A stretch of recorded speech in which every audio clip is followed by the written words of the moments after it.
Hi guys, welcome back to a new episode of AI Basics.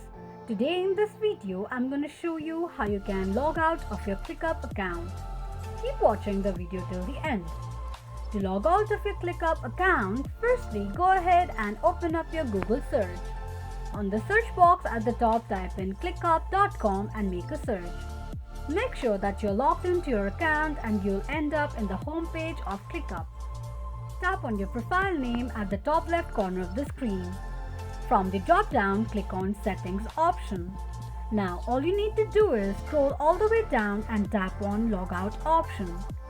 It will log you out of your ClickUp account in no time. This is how you can log out of your ClickUp account quickly and easily, just in few steps. If you have any thoughts or queries, let us know in the comments section. Don't forget to subscribe to our channel. Also press the notification bell icon so that YouTube will notify you whenever we post a new video. I hope this video was helpful to you. Thank you so much for watching.